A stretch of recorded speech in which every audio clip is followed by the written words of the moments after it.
Stand up. Good morning, Mr. Tasi. Good morning, Mr. Tasi. Okay, class, sit down. Sir, you want to play basketball? You know, right? You cannot bring basketball to class. Now it's mine. Oh, rampas ya. Okay, class. Since I have a brand new ball in my hand, let's do a project.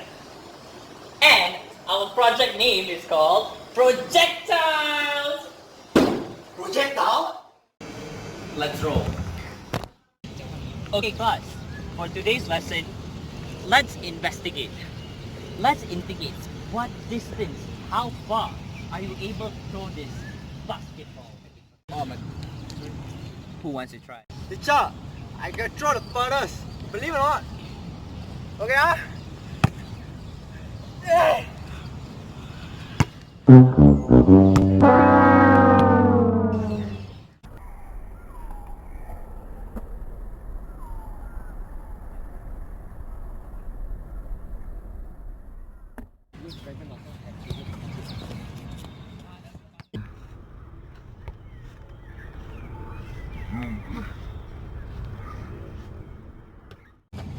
Okay, class. Now, wasn't that fun? Okay. So, some of you managed to reach very far distances, while some of you unfortunately did not. So, now guys, bear in mind, what have you observed? Let's discuss this in the lab. Class, let's talk about projectiles. Okay? So class, what is a projectile? So, I want you to jot this down right now. A projectile is a body which is projected at an angle to the horizontal, and it follows the action of gravity at the vertical. Okay, so we can see the ball over here, and the ball has two components, namely the y component and the x component. Bear in mind that the x component moves in a constant velocity, constant v, whereas the y-axis moves in a uniform acceleration. Okay? So students, a body moving in a projectile motion moves and takes the shape of a parabola. Okay? So this is a parabola. So we can see here the ball is projected at an angle from here. Okay? Now it moves.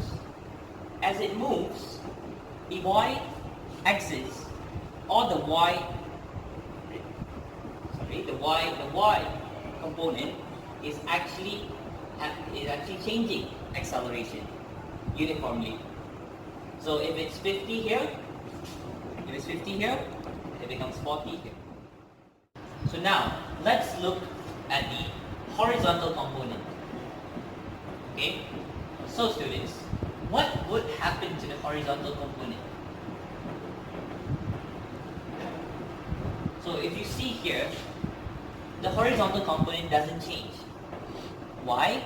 Because there's only one force acting on it, assuming that there is no air resistance. So it's moving in constant velocity. Students, what have we concluded from this activity? We know that a body moving in a projectile has two components, the vertical component and the horizontal component.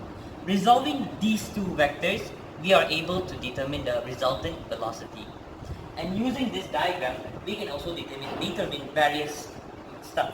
Example, range. Also, we can determine the maximum height and the time taken for the flight of the projectile.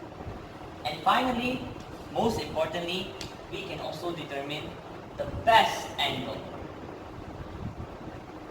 to travel the furthest, which is 45